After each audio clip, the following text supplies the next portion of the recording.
زين السماء بالكواكب وزين الملائكة بجبريل وزين الأنبياء بمحمد صلى الله عليه وسلم.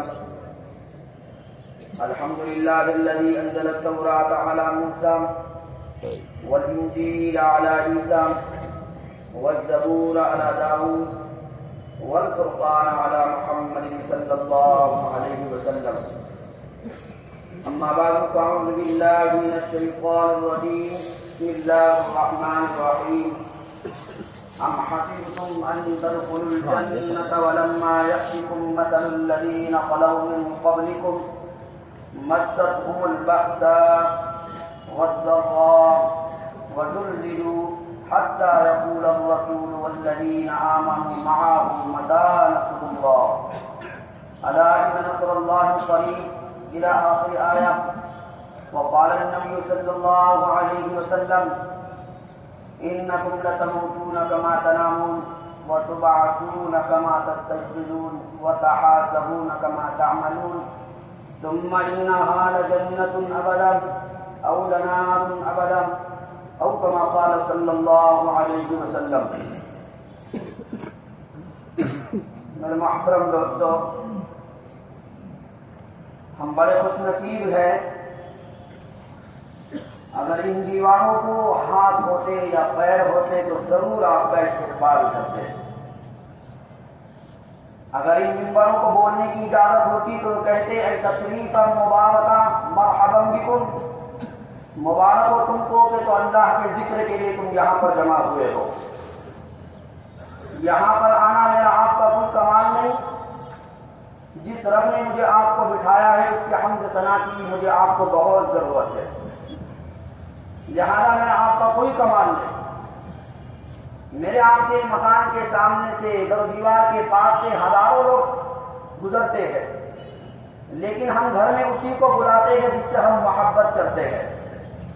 تو اللہ کے گھر کے سامنے سے بھی ہزاروں لوگ گزر جاتے ہیں، بلکہ اذان ہوتی ہے اور ایک مسلمان فقیر مسجد کے دروازے پر بھیک مانگتا ہے اور سارے علاقے کے لوگ سمٹ سمٹ کر مسجد کے دروازے کی طرف بڑھتے ہیں، لیکن اس فقیر کو مسجد کی چوکٹ ننگال کر اندر آنے کی توفیق نہیں ہوتی.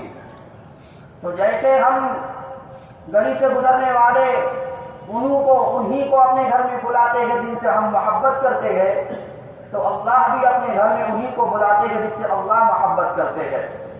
تو یہاں پر بیٹھنا میرا آپ کا کوئی کمال نہیں، بلکہ بٹھایا اللہ کی ذات نے ہے. اور کائے کے لیے ایک فکر کرنا، ایک کائنات کے اندر جو کچھ ہو رہا ہے اس سے بنانے والے کے پیچھے جستجو کرنا کہ یہ جو نظام چل رہا ہے یہ کس نے بنایا. اس لیے جندب بن عمرو، حمہ بن دوسی، عوف رضی اللہ تعالیٰ عنہ خود کہتے ہیں کہ زمانے جاہلیت میں مجھے جستجو تھی ان مخلوق کو دیکھ کر کہ اس کا بھی کوئی خالق ہوگا، لیکن جب نبی نے نبوت کا اعلان کیا تو میں 75 افراد کو لے کر نبی کی خدمت میں حاضر ہوا اور میں اسلام میں داخل ہو گیا. تو جس کی جستجو کی تلاش میں کر رہا ہوں اس کی طرف رہنمائی کرنے والا یہ ہے محمد رسول اللہ صلی اللہ علیہ وسلم. تو یہاں پر بیٹھنا میرا آپ کا کوئی کمال نہیں، اللہ نے بٹھایا ہے. لہذا مولانا رومی رحمۃ اللہ علیہ لکھتے ہیں کہ عصر کی اذان ہو رہی تھی، ایک شہ سوار اپنی سواری پر سوار وہ وہاں سے گزر رہا تھا. اس کا جو وزیر تھا حقیقت میں وہ آقا تھا، وہ اللہ رسول کی زندگی کو ماننے والا تھا. عصر کی اذان سنی اور فوراً مسجد میں آ گیا. بادشاہ سلامت باہر انتظار میں ہے کہ میرا وزیر، میرا غلام، میرا نوکر آئے گا تو پھر آگے چلتے ہیں. عصر کی نماز ہو گئی، مقتدی جا چکے، امام بھی جا چکے اور اس کے بعد متولی بھی جا چکے، ساری مسجد خالی ہو چکی ہے، لیکن وہ غلام وہی اللہ کی یاد میں بیٹھا ہوا ہے، مسجد سے باہر نہیں نکلتا. تو ان بادشاہ نے اعلان کر کہا ارے او ظالم تو باہر کیوں نہیں آتا؟ اب تو لوگ بھی جا چکے، مصلی بھی جا چکے، امام بھی جا چکا، اب تو باہر کیوں نہیں آتا؟ تو وہ دبی آواز سے کہتا ہے بادشاہ سلامت جو ذات تمہیں اندر آنے نہیں دیتی وہی ذات مجھے باہر جانے نہیں دیتی. تو یہاں پر آنا میرا آپ کا کوئی کمال نہیں بلکہ اللہ کی ذات نے مجھے آپ کو یہاں پر بٹھایا ہے. اب اگر اس میں اخلاص ہوگا، طلب ہوگی تو پھر اللہ تعالیٰ نوازیں گے، اور طلب نہیں ہوگی تو پھر اللہ بے طلبوں سے دین نہیں دیتے. بلکہ خود عمر بن خطاب رضی اللہ تعالیٰ عنہ فرماتے ہیں کہ جب لب قبیض پر میں ابوبکر صدیق اور جناب رسول اللہ صلی اللہ علیہ وسلم کھڑے ہوئے تھے، ایک بوڑھا جس کی کمر جھکی ہوئی ہے اور سفید لباس پہنے ہوئے اس پہاڑی کی بلندی پر چڑھ رہا ہے. عمر کہتے ہیں کہ میں آگے بڑھتا ہوں اس کو ہاتھ پکڑنے کے لیے.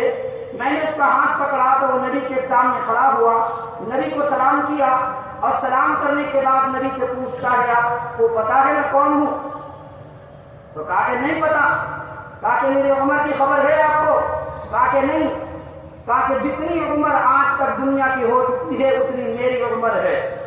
آدم کو جنت سے نکالنے والا میں، نوح کی کشتی میں بھی سوار تھا، ابراہیم کو آگ میں پھینکا گیا منظر میرے آنکھوں کے سامنے، موسیٰ کو دریا کے پار کرایا گیا منظر میرے آنکھوں کے سامنے، اور عیسیٰ علیہ السلام نے کہا تھا اسمہ من بعد اسمہ احمد، میرے بعد ایک نبی آنے والا ہے جس کا نام محمد عربی صلی اللہ علیہ وسلم ہوگا. تو میں آپ کے دیدار کے لیے اسلام قبول کرنے کے لیے آیا ہوں، اور میرا نام ہے حام بن ہیم بن لاقس بن ابلیس، یعنی میں شیطان کا پر پوتا ہوں. اگر طلب ہوگی اللہ ان کو بھی ایمان دیتے ہیں، اگر طلب نہ ہوگی. اس سے قاضی عبد الوہاب رحمۃ اللہ علیہ لکھا کرتے تھے اور وہ کہا کرتے تھے اگر جسے اللہ مل گیا تو وہ پاخانے میں بھی یاد کرتا ہے کہ خدا کا شکر ہے کہ اتنی بڑی تکلیف کو اللہ نے مجھ سے دور کر دیا، اور جسے اللہ نہ ملا وہ کعبہ میں بیٹھ کر بھی اللہ کو یاد کرنے کی توفیق نہیں ہوتی.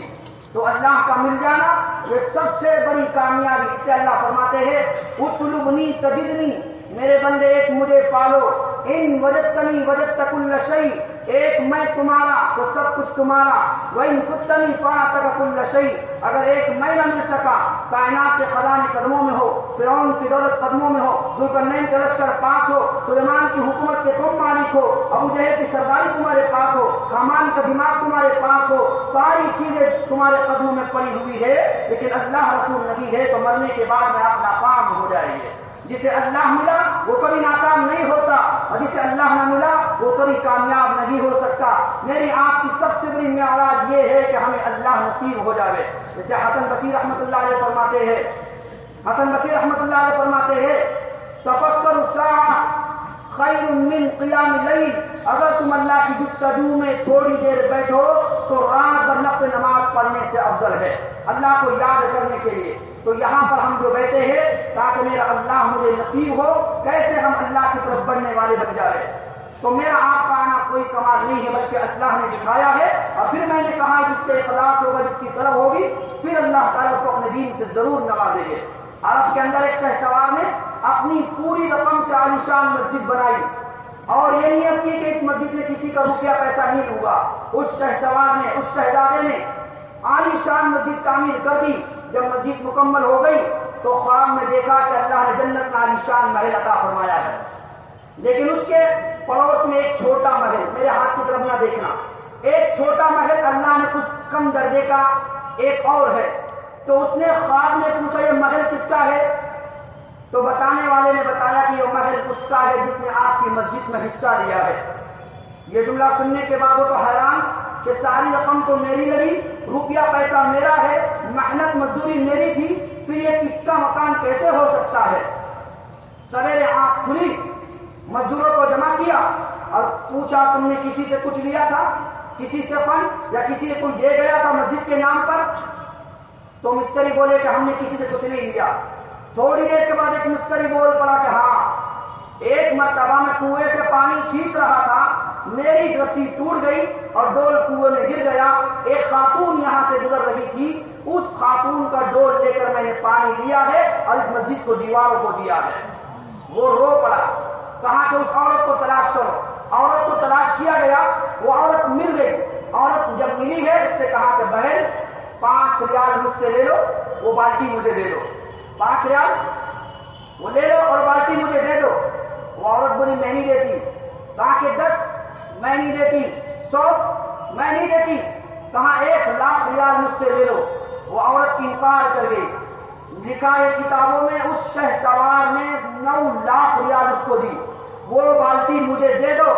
تب وہ مسکرا کر بولنے لگی اللہ کے بندے کیوں سر پٹاتا ہے، جو خواب تو نے دیکھا ہے وہی خواب میں نے بھی دیکھا ہے۔ تو دوستوں بتانا مقصود یہ طرف زندگی میں ہوگی تو اللہ تعالیٰ عطا کرے گے، اخلاص کو اللہ دیکھتے ہیں۔ اس اللہ فرماتے ہیں اور نبی کا فرمان ہے سبق درہم مئۃ الف درہم، اگر اخلاص کے ساتھ دینے والا 1 روپیہ ہو، 2 روپے میں سے 1 روپیہ بھائی دے دے، 1 کروڑ پتی 2 کروڑ میں سے 1 کروڑ اللہ کو دے دے، اللہ اتنا قدردان ہے اس نے 2 روپے کا کل ملکیت 1 اللہ کو دیا ہے، اس نے کل ملکیت 2 کروڑ میں سے 1 کروڑ اللہ کو دیا ہے۔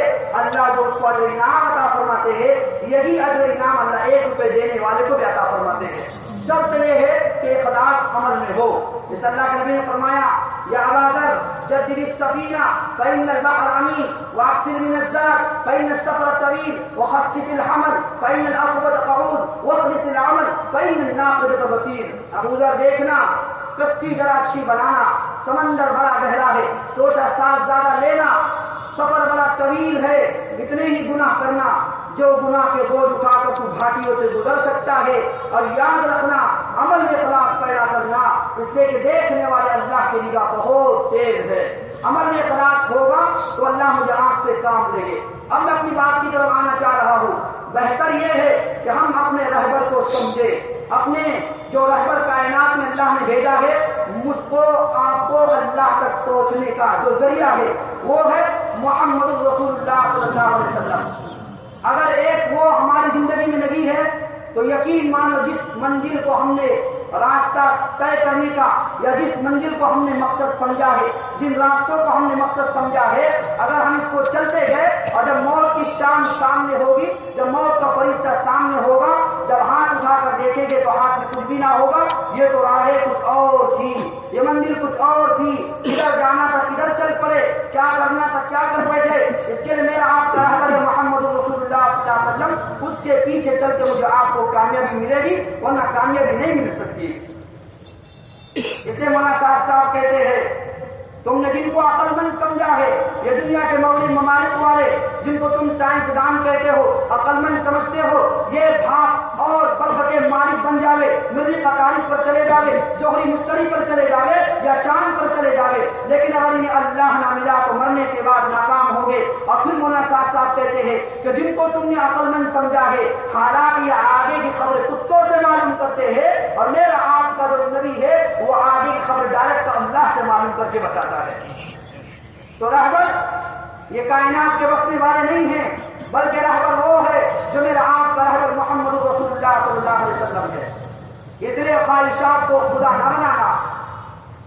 علامہ ابن قیم رحمۃ اللہ علیہ فرماتے ہیں افرأیت من اتخذ الہہ ہوا، اس کی تفسیر میں لکھتے ہیں کہ ابو جہل اس کے پاس ایک حبل خدا تھا، عبداللہ بن لؤی قوم عمالقہ سے وہ بت لے کر آیا تھا، نسل در نسل پہنچا ہے ابو جہل کے پاس۔ اس کی تفسیر میں لکھا ہوا ہے ایک رات اس بت کے پاس جا کے کہتا ہے ساری زندگی میں نے تیری مانی ہے، کل کو تجھے میری ماننی ہوگی، اور ماننی کیا ہوگی؟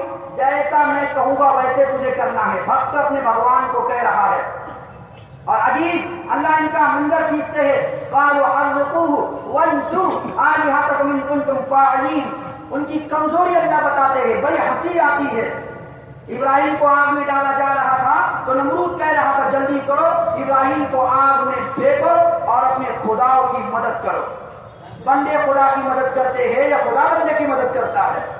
جلدی کرو، آگ میں ابراہیم کو پھینکو اور اپنے خدا کی مدد کرو۔ لا یخلقون شیئا وهم یخلقون، کئی ہتھوڑے پڑنے کے بعد ان کے تھوبڑے وجود میں آتے ہیں۔ وتراهم ينظرون الیک وهم لا یبصرون، اگر دیکھو گے یوں محسوس ہوگا جیسے تمہاری طرف گھور کر دیکھ رہے گے، حالانکہ یہ دیکھتے کچھ نہیں ہیں۔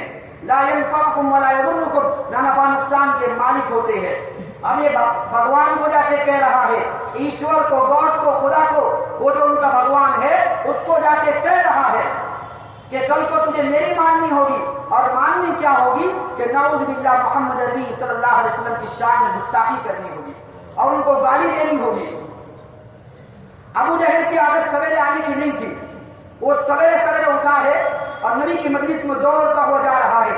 صحابہ نے دیکھا کوئی آدمی دوڑتا ہوا آ رہا ہے، اس کے سر پہ کوئی چیز رکھی ہوئی ہے، اس نے مجمع کو کراس کیا اور صحابہ کی مجلس میں کھڑا ہوا، اپنے سر سے خدا کو نکالا، زمین پہ رکھ دیا، نہ نبی سے بات کرتا ہے نہ صحابہ سے بات کرتا ہے، دیکھ ساختہ اپنے خدا سے کہتا ہے حبل جلدی کر نبی کو گالی دے، حبل جلدی کر نبی کو گالی دے۔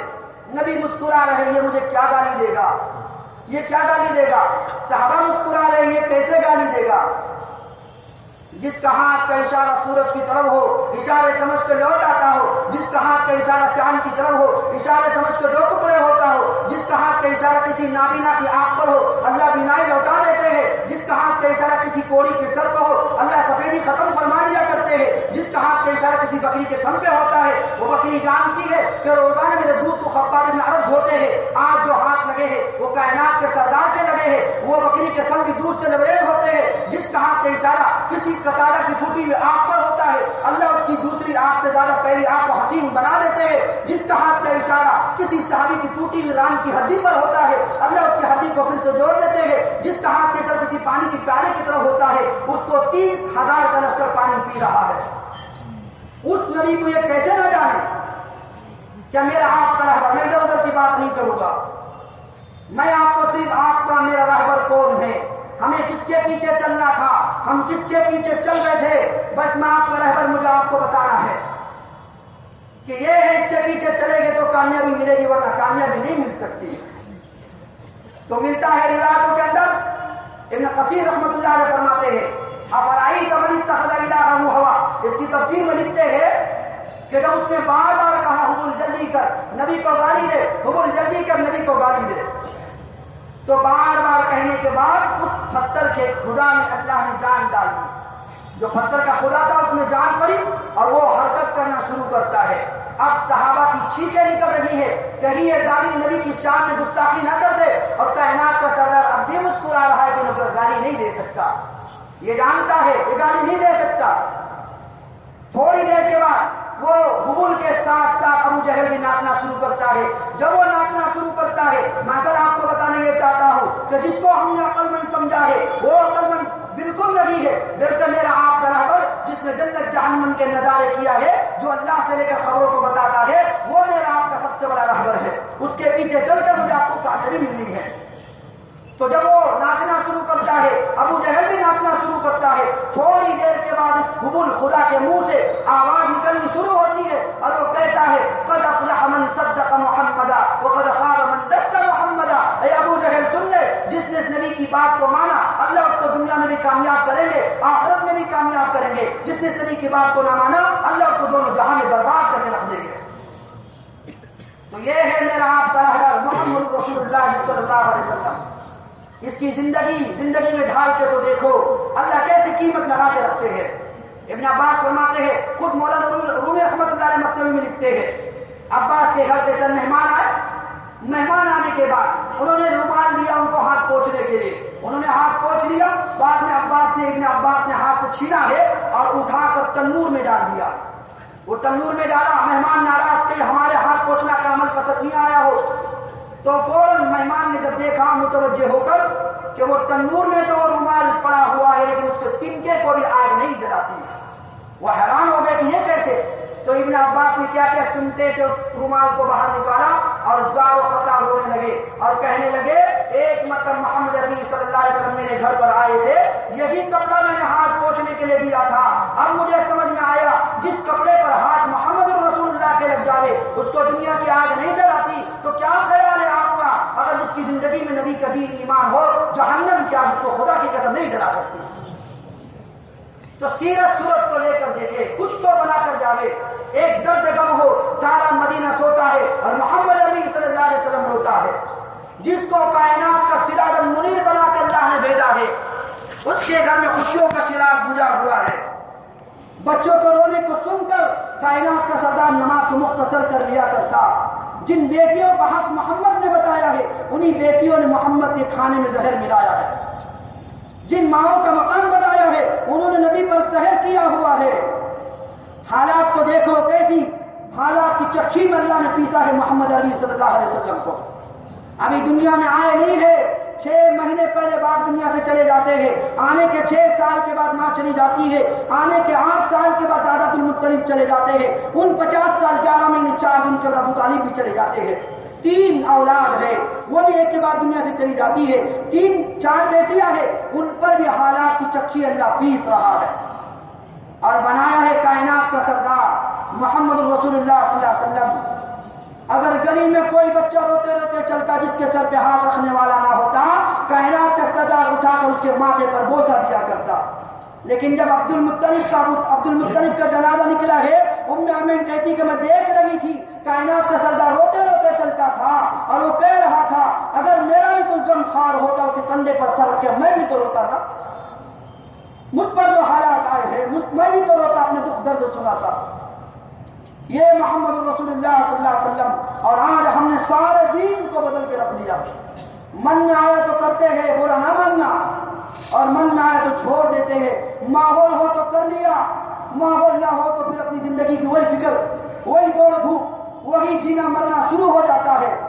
بلکہ خود حیات الصحابہ میں لکھا ہوا ہے، عمر بن خطاب کا زمانہ ہے، عباس رضی اللہ تعالیٰ عنہ جو نبی کے چاچا ہے، نبی کے چاچا، ان کا مکان ڈبل منزلہ تھا، اس مکان کی جو اوپر کی پرنالی تھی جہاں سے گندا پانی زمین پر آتا تھا، صحابہ گزرتے، گندے چھینٹے بدن پہ اڑتے، صحابہ کی ہمت نہیں ہوتی، اس سے کہ کائنات کے سردار کا چاچا ہے محمد رسول اللہ کا صلی اللہ علیہ وسلم، ہمت نہیں ہوتی۔ ایک دن خود عمر بن خطاب گزر رہے تھے، گزرتے گزرتے دیکھا کہ جسم پر کچھ خون کے فوارے ہیں، کچھ چھینٹے لگے ہوئے ہیں۔ واپس آئے، پوچھا یہ کیسے ہوا؟ صحابہ نے بتایا آپ فلاں گلی سے گزرے؟ کہا کہ ہاں۔ کہا کہ اس گلی میں عباس کا مکان ہے، اور آج ان کے گھر پہ مہمان آئے ہوئے تھے، کچھ مرغی کے چوزے ذبح کیے گئے جس کے خون کے فوارے، سمجھ میں آ رہی ہے اوپر کا جو پرنالا ہوتا ہے گندا پانی جہاں سے گرتا ہے، وہاں سے کچھ خون کے فوارے اڑے ہو گئے جو آپ کے جسم پہ لگے ہیں۔ عمر غصے کے عالم میں صحابہ کو حکم دیتے ہیں کہ جاؤ اس پرنالے کو جا کے توڑ دو، جو گندے نالی کا پانی کا گرنے کا راستہ تھا وہ توڑ دو۔ صحابہ جا کے اس کو توڑ دیتے ہیں۔ عباس رضی اللہ تعالیٰ جو نبی کے چچا ہے باہر گئے ہوئے تھے، جب وہ آ کے دیکھتے ہیں وہ پرنالا ٹوٹا ہوا ہے، زمین پہ پڑا ہوا ہے، وہ زار و قطار روتے ہیں، عمر کی مجلس میں آتے ہیں اور پوچھتے ہیں عمر تیری اتنی ہمت، جس پرنالے کو کائنات کے سردار نے اپنے ہاتھوں سے لگایا تھا تو نے اس کو اپنے ہاتھوں سے جا کے توڑ دیا ہے۔ وہ پرنالا گندے نالی کا جو حصہ ہوتا ہے اس کو محمد رسول اللہ نے لگایا تھا، تو نے اپنے ہاتھوں سے اس کو توڑ دیا، تجھے اللہ نے حکومت کیا دی، تو نے اس پر نالے کو وہاں سے تبدیل کر دیا۔ میری طرف دیکھنا۔ عمر اٹھے اور قدم کے بل بیٹھے ہیں اور کہا کہ عباس مجھے معاف کر دے، اگر تو نے معاف نہ کیا تو میدان محشر میں عمر ذلیل ہو جائے گا، عمر ذلیل ہوگا، عمر ناکام ہو جائے گا۔ دوڑ کر چلتے ہیں، خطبے کو چھوڑ دیتے ہیں اور وہاں پر پہنچتے ہیں اور اپنے جسم سے کرتا نکالتے ہیں اور عباس کو روتے روتے کہتے ہیں عباس میرے کندھے پر سوار ہو اور اس پرنالے کو وہی پر لگاؤ جس کو محمد رسول اللہ نے اپنے ہاتھوں سے لگایا تھا، چہ جائے کہ ہم دین کو تبدیل کر کے رکھ دیں۔ اس کے لیے ایک فکر ہے، ایک درد غم ہے، ایک آہ ہے۔ وہ ہوا سے دین نہیں پھیلا بلکہ راتوں کی آہوں سے دین پھیلا ہے۔ بکام باللیل برہان بالنہار، دن بھر گھوڑوں کی پشتوں پر دین کے لیے جدوجہد کرنا اور رات میں اللہ کے سامنے گرم گرم آنسو بہا کے اللہ کو راضی کرنا، اپنی بے بسی کا اظہار کرنا۔ اس وجہ سے اللہ نے دین کو پروان چڑھایا ہے۔ تو میں آپ کو بتا رہا تھا میرا آپ کا رہبر محمد رسول اللہ صلی اللہ علیہ وسلم ہے، ان کے پیچھے چل کے کامیابی نہیں ملے گی، بلکہ جو میرا آپ کا رہبر ہے وہ آگے کی خبر ڈائریکٹ اللہ سے لے کر بتاتا ہے، اللہ سے معلوم کر کے بتاتا ہے۔ ایک مثال آپ کو دوں، فتح مکہ ہو رہا تھا تو نبی صلی اللہ علیہ وسلم کعبے کا طواف کر رہے تھے، طواف کرتے کرتے نبی نے فرمایا ظہر کا وقت قریب ہو چکا ہے، بلال کو اٹھاؤ اپنے کندھے پر بٹھاؤ اور کعبہ کی چھت پر کھڑا کر دو تاکہ بلال اذان دے۔ درمیان بات آپ کو بتاؤں، اللہ نے وہ مقام عطا فرمایا کہ بلال کے قدموں کے نیچے آج کعبہ کی چھتری دیواریں بھی آ چکی ہے، لیکن ابو لہب وہ انسان ہے، اس کی والدہ کعبے کا طواف کر رہی تھی زمانے جاہلیت میں اور بالکل کعبہ کے حصے میں پیدا ہوا تھا۔ ایسا کوئی نبی کوئی رسول بھی نہیں گزرا ہے جو کعبہ میں پیدا ہوا ہو، ابو لہب وہ ہے جو کعبہ میں پیدا ہوا لیکن اسی بدبخت نے سب سے پہلا پتھر محمد نبی صلی اللہ علیہ وسلم کو مارا تھا۔ اللہ نے اٹھا کر تبت یدا ابی لہب وتب، اللہ نے برباد کر دیا۔ اور بلال ہے، کچھ نہیں ہے پاس میں، لیکن نبی کا دین ہے، آج کعبہ کی دیوار اور چھڑی بلال کی قدموں کے نیچے آ چکی ہے۔ یہ مقام ہے دین، جب کسی کو دیتا ہے اللہ، ایسے بلندی پر اللہ لے جاتے ہیں۔ تو نبی کعبے کا طواف کر رہے تھے، 4 بدبخت بیٹے ہیں، سہیل بن عمرو، عتاب بن اسید، صفوان بن امیہ، ابو سفیان بن حرب۔ یہ ایمان لائے تھے لیکن ابھی ظاہر نہیں کیا تھا، وہ چاروں کے ساتھ ان کو بھی بہان کے لایا گیا ہے۔ نبی کعبے کا طواف کر رہے تھے، طواف کرتے کرتے ایک نے کہا، حدیث کے جملے سنا رہا ہوں، اللہ کو اس کے علاوہ کوئی اور، نبی کو اس کے علاوہ کوئی ملا ہی نہیں۔ اچھا جملے کیا ہے؟ نبی کو اس کعبے کے علاوہ کوئی ملا ہی نہیں جو اذان دے سکے۔ پہلے نے کہا، عتاب بن اسید نے کہا، شکر ہے یہ دن دیکھنے سے پہلے میرا باپ مر چکا۔ تیسرے نے کہا، صفوان بن امیہ نے، یہ نبی ہے، یہ نبی ہے۔ اور چوتھے خاموش، ابو سفیان بن حرب جو ہے وہ کچھ نہیں کہتے، خاموش۔ تو تینوں نے مل کر کہا، ہم نے تو اپنے دل کی بھڑاس نکالی ہے، اس نبی کے بارے میں کچھ کہا ہے، تم کیوں نہیں کہتے اس کے بارے میں کچھ؟ تو تب وہ تینوں ابو سفیان مسکرا کے کہنے لگے، ارے تم نہیں جانتے، جب ہم یہاں سے چلے جائیں گے، مجلس ختم ہو جائے گی، وہ نبی نے بھلے باتوں کو نہ سنا ہو، جب وہ یہاں سے گزرے گا یہ کنکر بھی بتا دیں گے کہ ہم چاروں اس کے بارے میں کیا باتیں کر رہے تھے۔ یہ مقام کو رکھنے والا جو آگے خبر اللہ سے لے کے بتاتا ہو، اب کوئی تو لائے ایسا رہبر۔ خود سورہ نحل کی تفسیر میں ملتا ہے کہ اللہ کے نبی بیٹھے ہوئے ہیں، ایک کبوتر اڑ کر آتا ہے، معاف کرنا، ایک مکھی آتی ہے نبی کے سامنے، صحابہ اس کو مارتے ہیں، تو نبی فرماتے جاؤ چھوڑو، جو کرتی ہے کرنے دو۔ صحابہ نے فرمایا ناپاک مکھی کے جسم پر نہ بیٹھے، نبی نے فرمایا محمد کے جسم پر صلی اللہ علیہ وسلم ساری زندگی کوئی ناپاک مکھی نہیں بیٹھی ہے، یہ شہد کی مکھی جس کو اللہ نے بھیجا ہے چند سوالات کے لیے۔ سورہ نحل کی تفسیر میں ملتا ہے وہ مکھی اللہ کے نبی سے سوال جواب شروع کرتی ہے، نبی اس سے پوچھتے ہیں ذرا یہ بتانا تم شہد کیسے بناتی ہو؟ میں ادھر ادھر کی باتیں نہیں کر رہا ہوں، میں صرف آپ کو آپ کا رہبر بتا رہا ہوں تاکہ اس کے پیچھے چلے۔ تو دیکھو اللہ کیسے بلندی پر پہنچاتے ہیں۔ اگر زندگی اس کی زندگی ہماری زندگی میں نہیں ہوگی تو یقین مانو سب کچھ ہو کر راحتیں ہو، عزتیں ہو، جو کچھ قدموں میں ہو، حالانکہ آپ کو پتا ہے یہاں کی عزت کو ذلت کھاتی ہے، مل جانے کو لٹ جانا کھاتا ہے، راحت کو تکلیف کھاتی ہے، عزت کو ذلت کھاتی ہے، مل جانے کو لٹ جانا کھاتا ہے، بچپن کو جوانی کھاتی ہے، جوانی کو موت کھاتی ہے، موت تو پھر اس کو مٹی کی چادروں سے سو جاتا ہے، برس برس اس کو کوئی یاد کرنے والا نہیں ہوتا، پھر یہ دنیا سے جب جاتا ہے برس برس اس قبروں پہ کھڑے ہونے والا اور درود و فاتحہ دینے والا تو کوئی نہ ہوتا۔ ایسے لوگ دنیا سے مٹ جاتے ہیں۔ بلکہ عجب بات، ایک باپ کا جنازہ رکھا ہوا ہے، امام صاحب تلاش کرتے بیٹے کو لاؤ تاکہ باپ کی جنازے کی نماز پڑھائے، وہ بچہ نہیں ملتا۔ لوگوں نے کہا امام صاحب جلدی کرو، وقت ہو رہا، آپ پڑھا دو۔ تو انہوں نے نماز تو پڑھا دی لیکن ایک حسرت دل میں تھی، نبی نے کہا اس کا ولی اس کے جنازے کی نماز پڑھائے۔ آپ اٹھا کر امام کو سپرد کر دیتے ہو، انہوں نے ہزاروں جنازے پڑھائے ہیں اور 1000 پڑھا دیں گے، لیکن جس کا مرتا ہے اس کے دل میں درد غم ہوتا ہے۔ اس لیے نبی نے کہا جس کے والد کا انتقال ہو اس کا بیٹا اس کا ولی جنازے کی نماز پڑھائے۔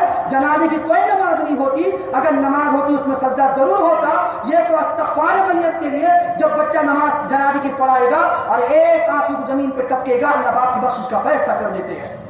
تو ہم کوشش تو کر کے دیکھیں، ایسی اولاد بھی نہ چھوڑے کہ جو جنازے کی نماز پڑھ سکے۔ اب بچے کو تلاش کیا، وہ ڈاکٹر صاحب، انجینئر صاحب، پی ایچ ڈی صاحب، ڈی ایچ ڈی صاحب، حاجی صاحب، قاضی صاحب، نمازی صاحب، وہ پیچھے کھڑے ہوئے ہیں، جنازے کی نماز نہیں پڑھی۔ جب اس کو بلا کے پوچھا ارے بھائی جنازے کی نماز پڑھی؟ کہا کہ نہیں پڑھی۔ ارے کیوں نہیں پڑھی؟ تیری جوانی کے خاطر اپنی جوانی قربان کرنے والا، تیری راحتوں کے لیے اپنی راحتوں کو منتقل کرنے والا، دن بھر دھوپ میں تپ کر تاکہ میرا بیٹا سوکھا لقمہ رات کو کھاوے، دن بھر محنت کرنے والا باپ آج دنیا سے جا رہا ہے اور جنازے کی نماز نہیں پڑھی۔ وہ مسکرا کے کہتا کہ نہیں پڑھی۔ تو پھر پوچھا کیوں نہیں پڑھی؟ کہا کہ اس لیے نہیں پڑھی، اصل میں جو میرے پیر میں جوتا تھا وہ بڑا قیمتی تھا، اور وہ اس لیے کہ نماز جب ہوتی ہے تو چپل اتارنی پڑتی ہے، اگر میں اپنا جوتا کھولتا تو میرا پیر گندا ہو جاتا، اس لیے میں نے باپ کی جنازے کی نماز نہیں پڑھی۔ ان اولادوں کے لیے اللہ رسول کی نافرمانی کرنا کہاں کی عقل مندی ہے؟ عقل مند نہ سمجھنا، اللہ رسول کے لیے اپنے آپ کو مٹا کے رکھ دو۔ ارے 10 جانور جنت میں جائیں گے نہیں جائیں گے؟ ارے وہ گدھا اگر وہ جنت میں چلا جاوے جس کو ہم آپ گدھا کہتے تھے، اگر وہ جنت میں جا رہا ہو اور میں آپ جہنم کی آگ میں جا رہے ہو، وہ گدھا مجھے دیکھے اور کہے ارے عالم صاحب یہ کہاں کی عقل مندی ہے، تم ہمیں گدھا سمجھتے تھے، ہم تو جا رہے ہیں جنت میں، اور یہ کہاں کی عقل مندی کہ تم جا رہے ہو جہنم کی آگ میں، یہ کہاں کی عقل مندی؟ اس لیے اپنے دماغوں کو جھاڑ کر اللہ رسول کی اطاعت کے لیے جھونک دینا، جو کہہ رہے ہیں اس کو کر جانا، ما آتاکم الرسول فخذوہ وما نہاکم عنہ فانتہوا، جس کو کرنے کو کہہ دیا کر جانا، جس کے منع کے رک جانا، اسی کا نام تو دین اسلام ہے۔ جب آپ کو بتا رہا تھا وہ مکھی جب نبی کے سامنے ہے، نبی نے پوچھا ذرا یہ تو بتانا شہد کیسے تیار کرتی ہو؟ وہ مکھی خود کہتی ہے یا رسول اللہ ہمارے ایک آقا، ایک سردار، ایک ہمارا بڑا سرپرست ہوتا ہے، اس کی ماتحتی میں 60,000 مادائیں 60,000 نر ہوتے ہیں، مادائیں جو ہوتی ہے شہد کو بنانے کا کام کرتی ہے، نر جو ہوتے ہیں وہ چھتا بنانے کا کام کرتے ہیں، اس کے حکم کے مطابق ہم چلتے ہیں جنگل بیابان کے اندر، پھلوں پھولوں کا رس لے کر آتے ہیں تاکہ شہد کو بنایا جائے، ہم اس کے حکم کی تعمیل کرتے ہوئے سب کچھ تیار کر کے لا لیتے ہیں، جب ہم واپس آتے ہیں تو وہ چھتے کے سامنے ایک مکھا واچ مین کھڑا ہوتا ہے، جیسے کمپنی میں گاڑی جاتی ہے تو واچ مین چیک کرتا ہے کہ مال ٹھیک ہے یا نہیں ٹھیک ہے، اگر ٹھیک ہے تو جاؤ، نہیں تو اس کو ریجیکٹ کر دیا جاتا ہے۔ تو جیسے مکھی آتی ہے چھتے میں وہ شہد کو تبدیل کرنے کے لیے، پھلوں پھولوں کا رس کو تبدیل کرنے کے لیے، وہ مکھا وہ چیک کرتا ہے اس میں پاک چیز ہے یا ناپاک چیز ہے، اگر گندگی ہوتی ہے تو وہ مکھا اس کے سر پر ڈنک مار کر آنے والی مکھی کو ہلاک کر دیتا ہے۔ پھر اللہ کا نظام چلتا ہے، وہ جو اچھا پاکیزہ چیز ہوتی ہے وہ چھتے میں مکھیاں داخل کرنا شروع کرتی ہے۔ لیکن سارا انتظام ہو گیا، میں پوچھتا ہوں بیٹھنے والوں سے یہ کسی پھل کے درخت کا رس ہے چوسا ہوا، یا تو کسی پھولوں کا لایا ہوا رس ہے، یا مٹکوں سے لی ہوئی کائی ہے، یا مٹھاس ہے، یا شیرینی ہے، لیکن یہ شہد نہیں بنا، اس میں حلاوت نہیں آئی، اس میں چاشنی نہیں آئی، یہ شہد میں تبدیل نہیں ہوتا ہے۔ ساری مکھیاں کہتی ہے ہمارے آقا جو تو نے کہا ہم نے کر دیا، لیکن یہ شہد کب بنے گا، مٹھاس کب آئے گی، یہ تو پھلوں پھولوں کا رس ہے۔ وہاں کا ہزاروں قطار رو کے کہتا ہے جب تک تم 60,000 مکھیاں مل کر ایک مرتبہ جناب رسول اللہ صلی اللہ علیہ وسلم درود نہیں پڑھو گی، یہ پھلوں پھولوں کا شہد میں تبدیل نہیں ہو سکتا۔ ساری مکھیاں مل کر نبی پر درود پڑتی ہے تب جا کے پھلوں پھولوں کا شہد میں تبدیل ہوتا ہے۔ کیا بتائے کون رہبر ہے، کس کے پیچھے چلنا اور کس کے پیچھے چل رہے ہو؟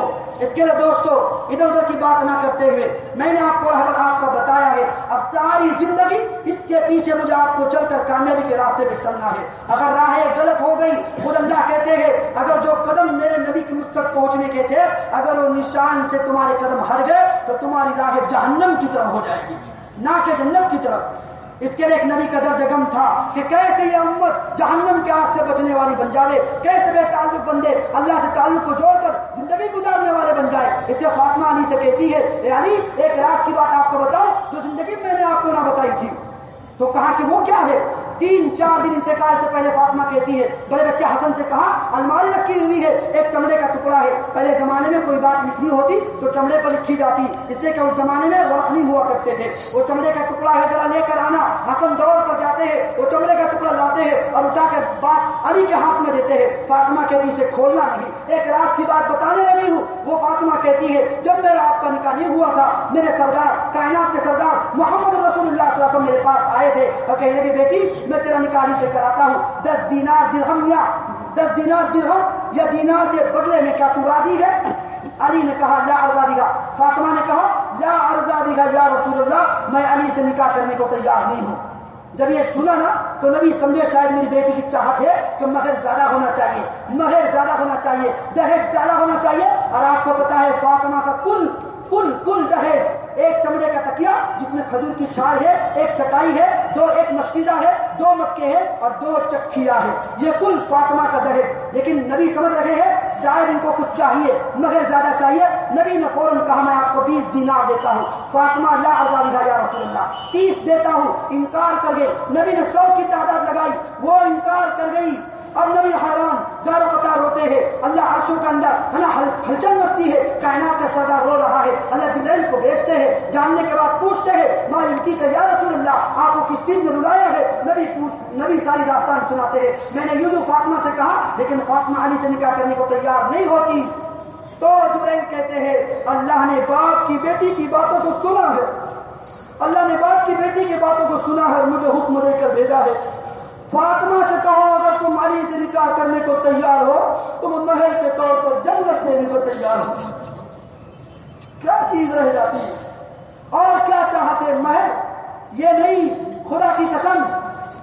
تو پھر فاطمہ سے کہا اب تو راضی ہو، اب تو راضی ہو۔ فاطمہ نے کہا لا ارضا بہا یا رسول اللہ، میں علی سے اب بھی نکاح کرنے کو تیار نہیں ہوں۔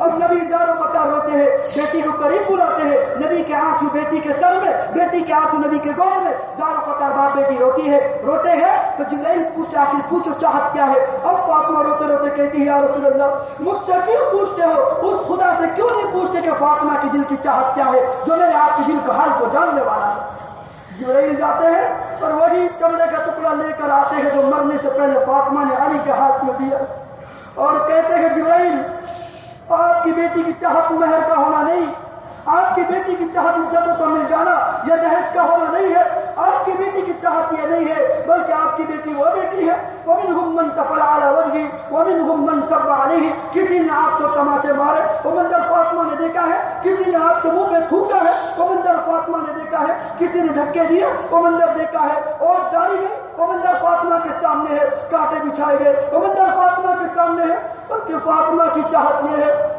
جب تک میرا اللہ میرے حبیب کی امت کو جہنم کی آگ سے آزاد نہ کر دے میں علی سے نکاح کرنے کو تیار نہیں ہوں۔ کیا چیز رہ جاتی ہے؟ اور وہ جبرائیل وہ چمڑے کا ٹکڑا لے کر آئے جس میں لکھا ہوا ہے ھذا صداق فاطمہ اتق امتک من النار، یہ فاطمہ کی مہر اس بات پر کہ اللہ نے آپ کی امت کو جہنم کی آگ سے آزاد کر دیا، شرط یہ ہے کہ دین ایمان کو لے کر آئے۔ وہ فاطمہ میدان محشر میں کھڑی ہو، ہم کیا جواب دے سکیں گے؟ اس کے لیے کوشش کرو اپنی محنتوں کو بڑھانا۔ لوگ دنیا میں لگے ہوئے ہیں، مرتے مرتے دنیا نہیں چھوٹ رہی ہے۔ 2009 میں آپ کے اورنگ آباد میں وقت لگ رہا تھا، آپ کی اسٹیشن کی مسجد وہاں سے بھیڑ جا رہے تھے، ہم پوری جماعت باہر کھڑی ہوئی تھی۔ بڑے دکھ کے ساتھ بتا رہا ہوں مرتے مرتے دنیا نہیں چھوٹتی۔ جب ہم وہاں سے سویرے سویرے ہم اسٹیشن کی مسجد سے باہر نکلے، بھیڑ کا ہمارا رخ تھا تو جو ٹن ہے برج کے نیچے بھیڑ جانے کے لیے بھیڑ by pass per, us ton کے اوپر ایک ٹرک اتر رہا تھا۔ میں سامنے ہوٹل پہ بیٹھ کر ساتھی کے لیے چائے کا انتظام کر رہا تھا، اس کی نگاہ میری نگاہ مل گئی، میں نے اس کو ہاتھ دیا، اس نے بھی سلام کیا۔ ایک مزدور آدمی ہاتھ میں ڈبہ لیے ہوئے، اس وقت 1600 موبائل اس کے ہاتھ میں تھا، وہ وہاں سے گزر رہا تھا، وہ بات کرتے ہوئے اس نے نہ گاڑی کو دیکھا نہ گاڑی والے نے اس آدمی کو دیکھا، اس نے گاڑی والے نے اس کو ٹکرایا، وہ زمین پہ گرا، جو سامنے کا ہوجنگ ہوتا ہے وہ سر وہاں ٹکرایا، وہ زمین پہ گرا۔ جو میری اس کی نگاہ ملی ہوئی تھی میں نے اشارہ کیا بھائی تیری گاڑی کے نیچے ایک آدمی ہے، اس نے فوراً بریک مارا، جب بریک مارا ہے اس کے بالوں کے قریب پچھلے ٹائر آ چکے تھے، لیکن میں حیرت اس بات میں تھا کہ خدا کی قسم مرتے مرتے جو 1600 موبائل کو بچانے کی فکر کر رہا تھا، کیسے بچ جاوے؟ کیا غفلت ہے، کیا غفلت ہے! اس کے لیے اللہ کے سامنے اپنے آپ کو نچھاور کرو، اللہ ضائع نہیں کرے گا خدا کی قسم۔ لوگ جا کر دیکھو، تمہارے مولانا شمس الدین صاحب بیچارے جو گئے ہوئے ہیں ہمارے وجہ پور کے علاقے میں آئے ہیں، ایک بستی ہے وجہ پور کے پاس میں 35 مکان مسلمانوں کے، ان ظالموں کو جمع کر کے پوچھا، مولانا مجھے کہا جب ہم نے ان سے پوچھا 35 مکان والوں سے بتاؤ ہمارے نبی کا نام کیا ہے، 35 مکان والوں کو نہیں پتا ہمارے نبی کا نام کیا ہے، 35 مکان والوں۔ دیکھو تو صحیح کیسی غفلت میں لوگ دنیا سے جا رہے ہیں۔ آپ کوشش تو کر کے دیکھو، آپ خود دروازے میں ہاتھ رکھ کے کھڑے ہوئے ہیں، دوسروں کو آنے نہیں دیتے، آپ دعوت دے کے دیکھو، رکو مبلغ العوام سامعا، جس کو تم دعوت دو وہ بہتر تم سے عمل کرنے والا بن جاوے۔ خود میرے ایک دوست مفتی صاحب وہ کہتے میرے بیان میں ایک آدمی آیا کرتا، 3 سال مجھے نظر نہیں آیا، 3 سال کے بعد دیکھا جبہ ہے، پگڑی ہے، جبہ ہے، حالات بدلے ہوئے ہیں۔ میں نے کہا بھائی یہ تبدیلی کیسی؟ کہا کہ آپ کی بات دل پہ لگی، اللہ کے راستے میں نکل گیا۔ خدا کا شکر ہے کہ 3 سال سے ایک تہجد اللہ نے کلا نہیں کی۔ مفتی صاحب گارو بتا کے کہتے ہیں خدا کی قسم 3 سال سے تو میں نے بھی تہجد نہیں پڑھی ہے، لیکن بھلے مفتی صاحب نہ پڑھے تو کیا اس کی تہجد کا ثواب مفتی صاحب کو نہیں ملنا؟ ارے ملے گا، نہیں ملے گا۔ اس کے لیے کوشش تو کر کے دیکھو، جس کے پاس ہم جاتے ہیں نا ہو سکتا ہے وہ ہم سے بہتر عمل کرنے والا بنے۔ اس کے لیے اپنی چاہت کو قربان کرنا، اللہ کو یہ عمل سب سے زیادہ پسند ہے۔ اس کے لیے اللہ کو راضی کرنے کے لیے جنت کی ایک لڑکی کی چاہت یہ ہے، من کان یرید ان یکون له مثلی فلیعمل برضا ربی، جو یہ چاہتا ہے کہ اس کا نکاح مجھ سے ہو جائے تو میرے رب کو راضی کرنے والے اعمال کر کے آئے. اس کے لیے بتاؤ اپنے تقاضوں کو آگے پیچھے کرتے ہوئے آپ کے چلے 4 مہینے کا مسئلہ ہے اور یاد رکھنا امت کی زندگیوں کا مسئلہ ہے. اس کے لیے بتاؤ